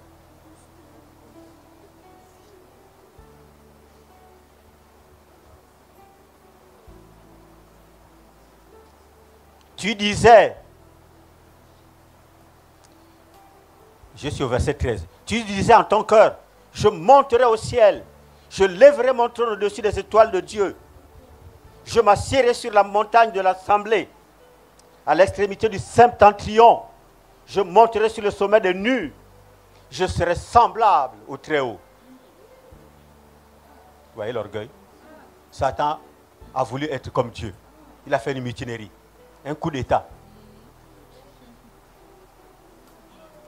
Il croyait qu'en faisant ça, tous les anges vont le suivre et puis Dieu va se retrouver seul et Dieu sera obligé de laisser. Il ne connaissait pas Dieu. Même s'il prenait tous les anges avec lui, Dieu devait seulement les regarder et ils allaient tous disparaître. Dieu n'a pas besoin d'être de quelqu'un pour le garder. Dieu est Dieu. C'est l'orgueil, c'est cet orgueil-là, qu'ont ces gens-là, qui sont dans les obédiences que vous connaissez. Et tu crains quoi? Nous sommes là. Le pays est à nous. Tout est à nous. Nous sommes les maîtres du monde. Ok, c'est ce qui est écrit là. Ils croyaient être le maître du monde et qui terrorisaient les nations avec Satan leur maître. Mais le jour viendra, ils seront tous précipités avec lui. Dieu te parle ce matin, parce qu'il ne veut pas que tu sois là-bas.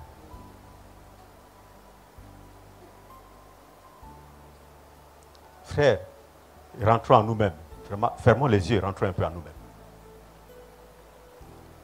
Mais quand tu regardes bien, il y a quoi dans ce monde? Dis-moi, qu'est-ce que tu n'as pas fait dans ce monde?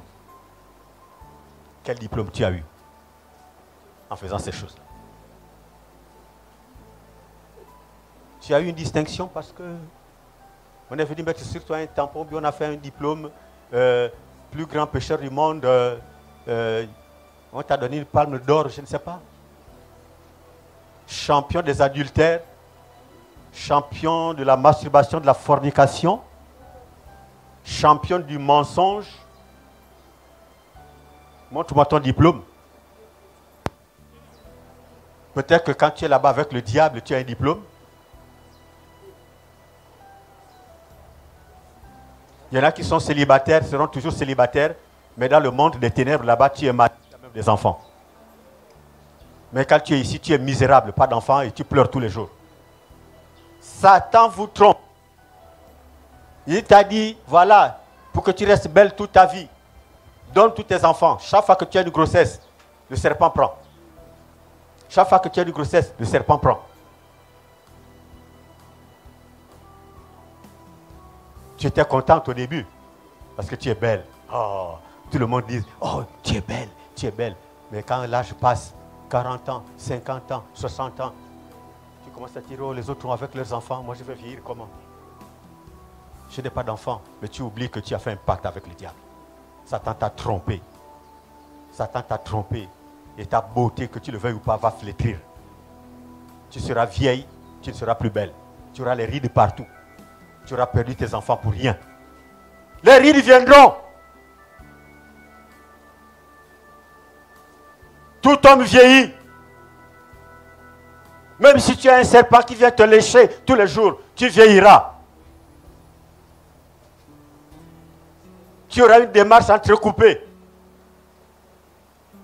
Et on verra que tu es vieille. Tu marcheras comme un soulard. À cause de l'âge. Et on verra que tu es vieille.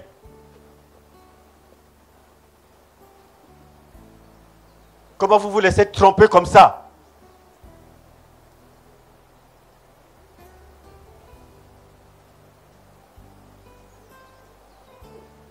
Oh Seigneur, jusque à quand? Tu vas perdre le ciel à cause de quoi, mon frère, ma soeur? Il n'y a pas de diplôme pour ces choses-là dans le monde. Et ta vie, c'est rien du tout. La Bible dit que c'est la largeur de la main. Mais l'éternité, frère, c'est l'éternité. Que feras-tu? Où iras-tu? J'aime bien, il y a dans les réseaux sociaux une petite vidéo qu'on a envoyée. Je l'ai regardée. Parce qu'il y a beaucoup d'incrédules qui disent que c'est faux, tout ça c'est faux. Quand on est mort, c'est fini. Et cet homme-là a eu une pensée formidable. Qu'est-ce qu'il a fait? Il a comparé donc la venue au monde comme le départ du monde. Je crois que beaucoup d'entre vous ont vu cette vidéo-là. Donc, il nous présente des jumeaux qui sont dans le sein de leur mère.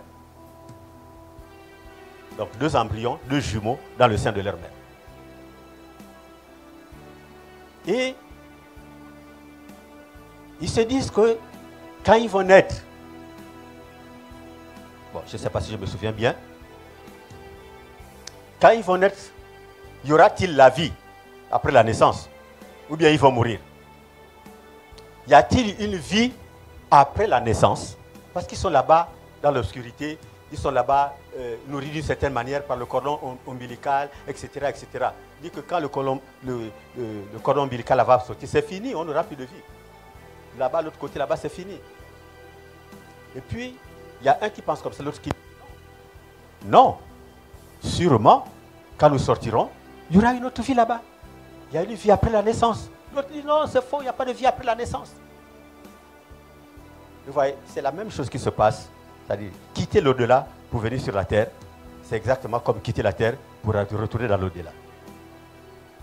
J'ai dit ça pour ceux qui ne croient pas qu'il y a une vie après la mort. Vous êtes comme l'autre qui ne croient pas qu'il y a une vie après la naissance. On fait parler ces deux jumeaux-là. L'un croit qu'après la naissance, il y a une vie. Il y a une vie sur la terre après la naissance. L'autre dit que c'est faux, il n'y a pas de vie. Laisse-moi, je ne crois pas à ces choses-là. Pour moi, quand on est, c'est fini, c'est fini. Quand on sort d'ici, c'est fini. On n'existe plus, il n'y a plus rien. Mais nous, comme nous sommes sur la terre et que nous sommes ici, nous savons qu'il y a une vie. Nous ne pouvons pas aller leur dire ça. On est d'accord?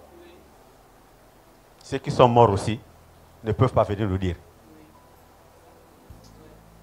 Mais il y a une vie après la mort. Ce n'est pas moi qui invente ça. La Bible en parle. Toutes les civilisations parlent de ça. Tout homme, depuis que le monde est monde, toutes les civilisations, que ce soit chez les Noirs, chez les Incas, chez les Indiens, chez les Européens, tout le monde sait que, pardon, parle de cette vie-là qui est après la mort. C'est quand même pas par hasard. Hein? Tout le monde a cette pensée. Il y a dans l'homme la pensée de l'éternité, qui est après la mort.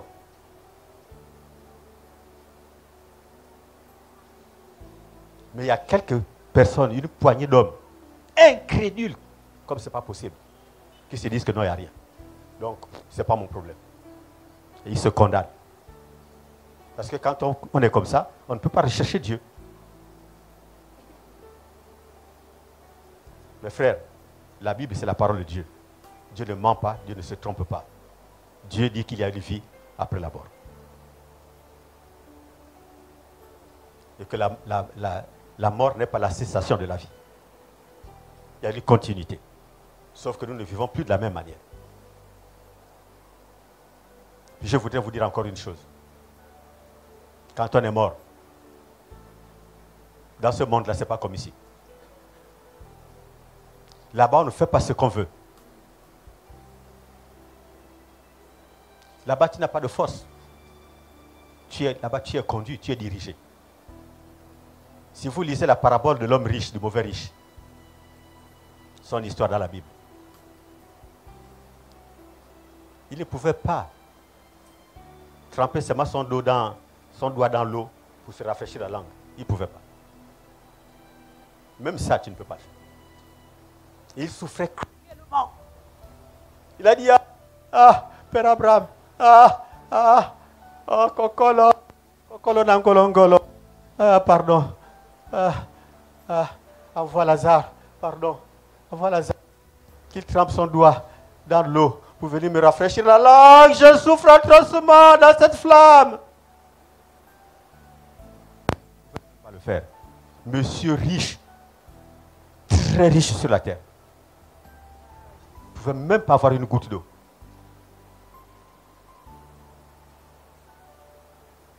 Croyez-moi, il n'est pas parti là-bas parce qu'il a voulu partir à cet endroit-là. C'est parce qu'il ne peut pas faire autrement. Si tu meurs loin de Dieu, même tout de suite là, tu iras là-bas. Tu ne peux pas dire non. Tu peux crier non, non, non. Tu iras là-bas. On te prendra, on t'amènera là-bas.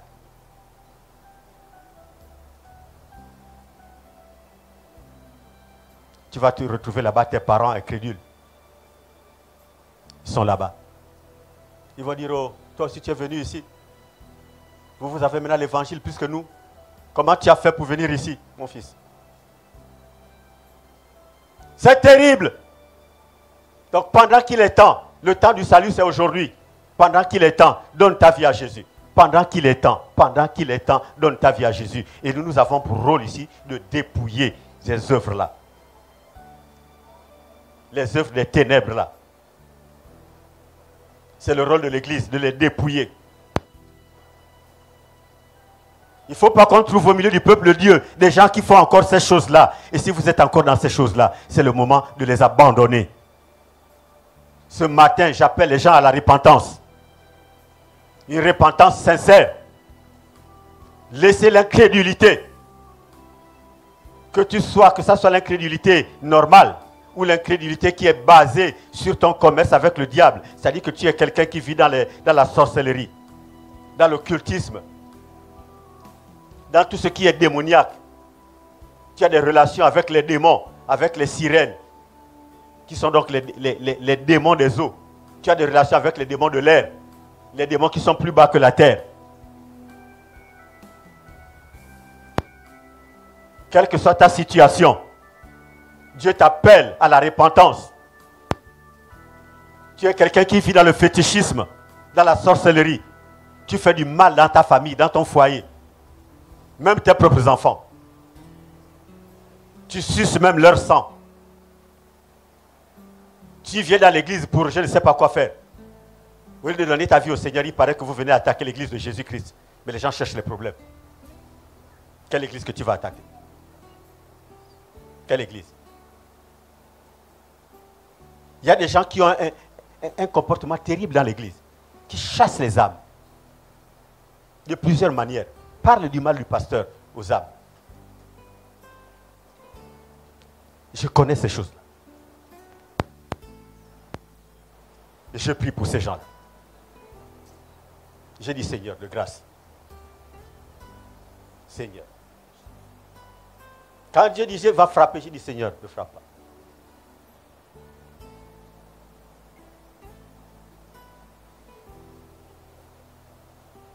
Seigneur, aie pitié. Seigneur, je vais encore enseigner. Seigneur, touche leur cœur. Sortez de là!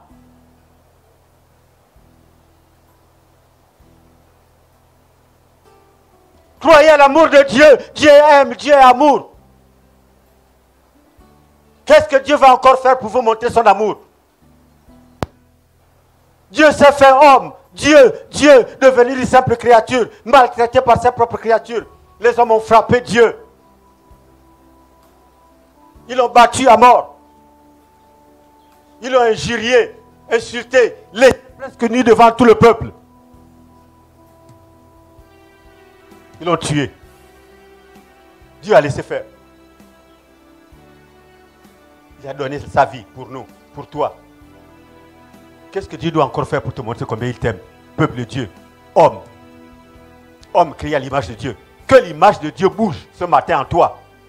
Souviens-toi un peu de ton créateur. Souviens-toi que tu as un créateur. Que Satan n'est pas ton créateur. Ce que tu fais n'est pas bien. Ne sois plus incrédule.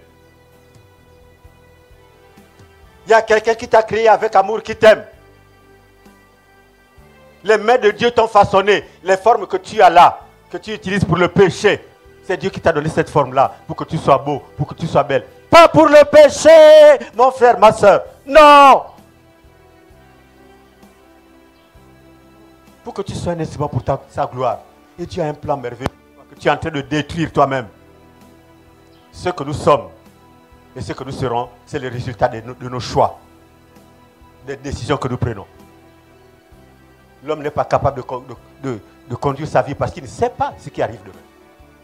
C'est pourquoi il faut composer avec celui qui connaît l'avenir. Avec Dieu. Pour que Dieu te conduise, te montre, te fasse prendre les décisions qu'il faut. Si tu te trompes, il redresse. Mais quand tu es seul, tu es quelqu'un qui vogue dans les ténèbres, tu ne sais pas où tu vas.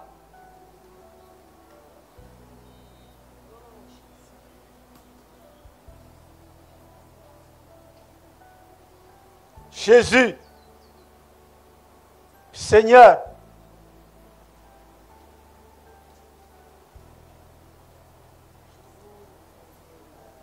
Jésus, Seigneur, sauve-les.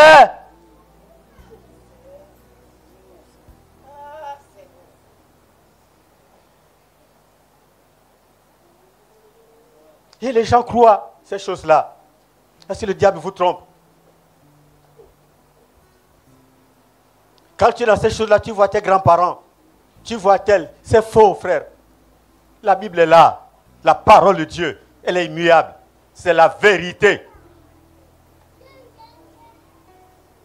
Quand quelqu'un est mort, il n'est pas un électron libre qui se promène comme il veut, qui vient dans sa famille, dans sa maison, pour livrer des messages ou faire je ne sais quoi. C'est faux, c'est faux, c'est faux. Toi, tu vas me dire, pasteur, mais moi je le vois, je le touche. Oui, ce sont des démons. Quand tu vas là-bas, ce sont des démons. Les démons imitent. Les démons connaissent même tout ton arbre généalogique. Ils connaissent même les parents que toi tu n'as pas connus. Les démons n'ont pas d'âge. Ils connaissent tous tes ancêtres. Il est capable de prendre la forme et d'imiter. Ce n'est pas des humains, c'est des esprits. C'est comme ça qu'ils arrivent à vous tromper. Parce que vous n'avez pas la connaissance selon Dieu. Vous avez une grande connaissance selon le monde et selon le monde des ténèbres. Mais vous n'avez pas la connaissance selon Dieu, celle qui découle de la lumière. Et c'est pourquoi le diable vous trompe. Écoutez-moi bien, c'est ça. Et c'est pourquoi ces gens-là ont du mal à sortir. Parce qu'ils se disent, mais non, mais moi je vis des choses palpables, pasteur. Tu dis ça, tu ne sais pas, tu n'es pas là-bas. Mais nous vivons des choses. Je sais que vous vivez des choses. Dieu me le fait comprendre. Mais c'est faux, c'est de l'illusion. La preuve est que quand tu viens ici, tu n'as pas ça. Il paraît que tu es un prince là-bas, tu es une princesse. Montre-moi ton trône ici. Tu vis comme tout le monde dans les matitis. Donc tu n'es presque princesse que la nuit. Tu ne vois pas que le diable te trompe? C'est un spécialiste des tableaux. Tu ne seras pas prince après ta mort. Si tu es avec lui, tu iras en enfer. Tu iras en enfer. Il te trompe. Il t'amène à poser des actes de méchanceté. Parce qu'il a besoin de toi, tu es son serviteur. Il y a des choses qu'il ne peut pas faire. Il a besoin des humains pour faire ça. Est-ce que tu sais ça? Que ton fameux Dieu là, Satan, il est limité, très limité. Très limité. Et pourtant, gouverne, je voudrais te dire, j'ai dit ça dimanche passé, Satan n'est rien. C'est un ange déchu. Donc un ange qui a perdu son autorité, qui a perdu ses prérogatives. Et les anges qui sont restés fidèles à Dieu sont plus puissants que lui. Il y a un ange de Dieu qui viendra, qui va saisir le serpent, Satan, et va l'enfermer. Fermer, il va prendre la clé fermée. Satan ne pourra rien. L'ange là est plus puissant que lui, il viendra dire, viens ici, viens ici, viens ici. Il va le prendre. Il va le mettre là-dedans et fermer. Satan ne pourra rien faire. Il va rester là 1000 ans.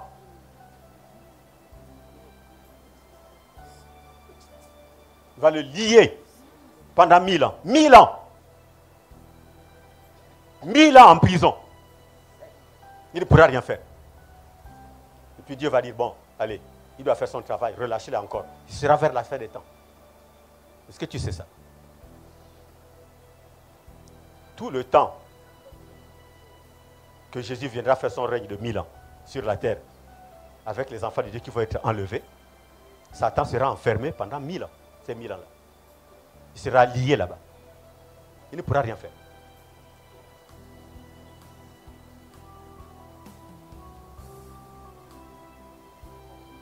Satan n'est pas ce que tu crois. Satan est une créature. Il a été créé, il n'est pas Dieu.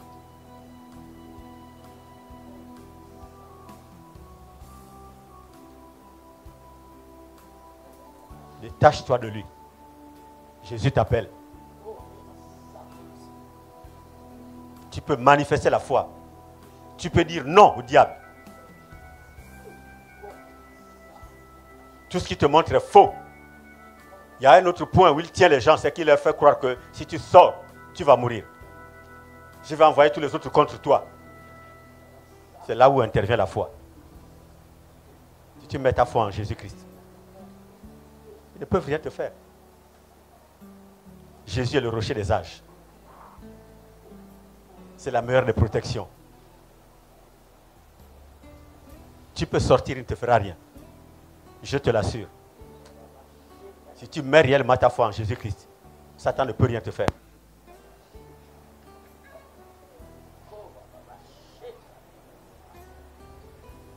Il ne peut rien te faire.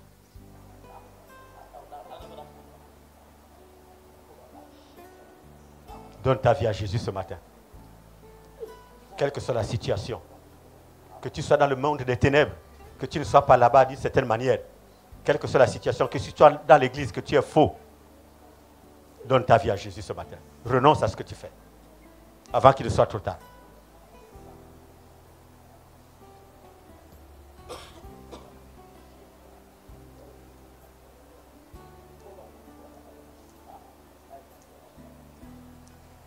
Tu ne peux pas. Tu ne peux pas attaquer l'œuvre de Dieu impunément. Assurément. Tu auras des comptes à rendre à Dieu. Et dans ce monde, comme dans le siècle à venir, tu auras des comptes à rendre à Dieu. Tu auras des comptes à rendre à Dieu. Obéis à Dieu au lieu d'obéir au diable. Obéir aux mauvaises pulsions que le diable met dans ton cœur. Et ce n'est pas ici le lion vient sortir en vampire.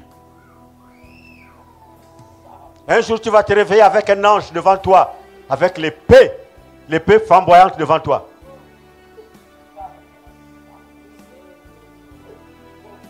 Au nom de Jésus, que les puissances des ténèbres soient dépouillées, livrées publiquement en spectacle. Au nom de Jésus, j'ordonne à Satan et à ses démons de lâcher prise. Au nom de Jésus-Christ, je m'oppose aux œuvres de la sorcellerie, les œuvres des ténèbres qui tiennent les âmes captives. Au nom de Jésus-Christ. Seigneur, nous sommes là pour la délivrance des âmes. Nous voulons le salut des âmes. Tu es venu pour les méchants. Nous ne condamnons pas le méchant. Nous voulons que le méchant soit sauvé. Nous voulons que le méchant croie qu'il ait la foi, qu'il ait la force pour sortir de l'esclavage du diable. Que les œuvres du diable soient dépouillées publiquement. Au nom de Jésus. Qu'elles soient détruites et anéanties. Au nom de Jésus. Et que l'œuvre de Dieu aille de l'avant. Seigneur, je veux le salut des âmes ce matin. Je veux le salut des âmes. Je veux la délivrance des âmes. Je veux la guérison des âmes. Je veux qu'un grand nombre soit sauvé et rentre dans la félicité de Dieu. Au nom de Jésus. Au nom de Jésus. Au nom de Jésus, je m'insurge contre les œuvres du diable. Le mensonge de Satan. Les tableaux, les faux tableaux que Satan montre aux gens. Au nom de Jésus. Au nom de Jésus. Que le plan du diable soit cassé, détruit, anéanti. Au nom de Jésus. Au nom de Jésus. Au nom de Jésus, je m'oppose à ces choses-là. Je m'oppose aux œuvres de la sorcellerie, à l'occultisme, tout le mensonge qu'il y a derrière, les fausses religions. Au nom de Jésus-Christ. Ayez foi en Dieu. Jésus-Christ est là. Jésus est là. Jésus est présent ce matin. Jésus sauve toute personne qui se tourne vers lui. Invoque le Seigneur. Dis-lui, Seigneur Jésus, sauve mon âme. Dis-lui comment tu vis, ce que tu ressens. Même si le diable te menace, dis-lui comment le diable te menace. C'est le temps de donner sa vie à Jésus. C'est le temps de renoncer. C'est le temps de renoncer à tout ce que tu as fait. On ne renonce pas seulement avec la bouche. Mais il faut abandonner. Les choses que tu as à la maison, que tu gardes. Tu as encore des choses à la maison. Amène-les ici. Ce sont des terrains d'atterrissage du diable. Et n'aie pas peur des gens qui vont te menacer. Les autres vont venir te menacer même physiquement. Ils viendront te menacer. Ils vont parler en parabole. Il y en a qui sont ici, qui disent aux âmes que ne donne pas tout. Ne donne pas ta vie au Seigneur. Nous on est là, non? Mais je vous assure, vous allez voir ce qui va leur arriver. Ça ne va pas tarder. Dieu est patient, mais la patience de Dieu a des limites. Parce que quand quelqu'un s'oppose, se met en obstacle à l'œuvre de Dieu, alors il va se désintégrer. Le temps arrive. Le temps arrive. Parce que Dieu a une œuvre à faire. Dieu a une œuvre à faire. Et ce n'est pas toi qui vas empêcher Dieu de faire cette œuvre. Ne mourrez pas avant le temps. Ne mourrez pas avant le temps. Ne mourrez pas avant le temps. Il va arriver un moment où je vais arrêter de prier pour ces choses-là et ces gens-là. Il va arriver un moment. Il faudra que je m'occupe du peuple, de ceux qui marchent. Il va arriver un moment, il faudra que je m'occupe de ceux qui marchent.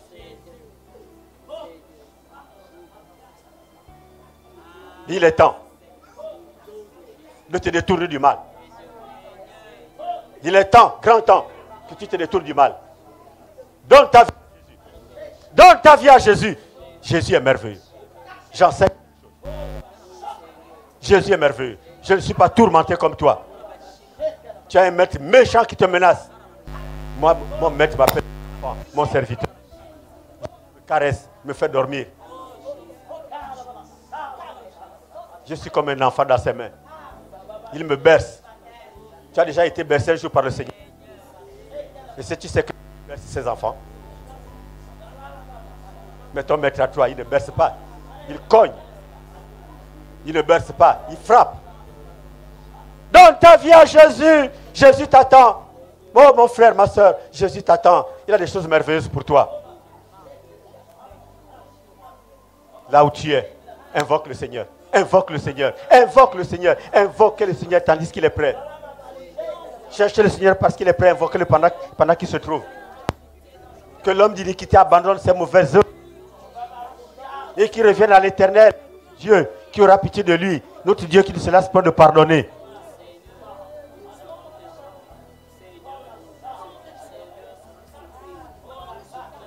Abandonne. Il faut abandonner. Il faut abandonner, ce n'est pas seulement par la bouche. Ce n'est pas Seigneur, ah Seigneur, ah Seigneur. Il faut abandonner. Il ne faut plus faire. Il ne faut plus faire. Tu dis ces choses-là, tu prends des résolutions et tu ne fais plus. Quand ils se réunissent, tu ne pars plus là-bas. Même quand on t'appelle, tu ne pars plus. Dis-leur que quand Dieu me jugera, tu ne seras pas là. Le jugement est personnel.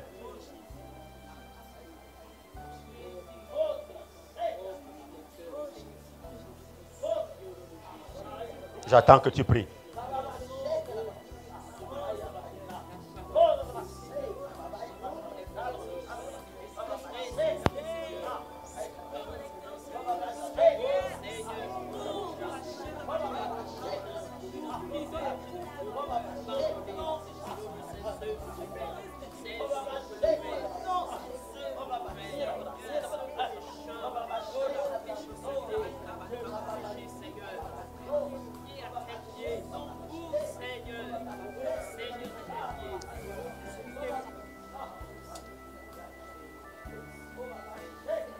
Nous allons prier comme un seul homme. Demander l'intervention de Dieu. L'intervention de Dieu. Dans la vie de ceux qui sont réellement incrédules. Qui n'écoutent rien, qui n'entendent rien. C'est comme si le diable a fermé leurs oreilles. Le diable a fermé leurs oreilles pour qu'ils ne se répandent pas. Il a fermé leur intelligence. La parole de Dieu ne les touche pas. C'est comme sur un caillou. C'est comme de l'eau sur un caillou. Ça passe. Ils parlent seulement avec la bouche, mais ils ne font rien. Ils sont complètement ancrés. Les cœurs sont durs comme le caillou, comme du roc. Les moqueurs, ceux qui se moquent des prédicateurs, ils se moquent des hommes de Dieu, ils se moquent de Dieu. Ils disent, tu peux toujours parler. Moi, je ne ferai pas. Et tu verras. Mais moi, je dis que je ne verrai pas. C'est toi qui verras. C'est toi qui verras. Parce que Dieu va agir. C'est toi qui risques de voir parce que Dieu va agir. Faisons attention, frère. Nous allons prier pour que le Dieu intervienne. Pour ces hommes-là. Que vraiment le Seigneur intervienne.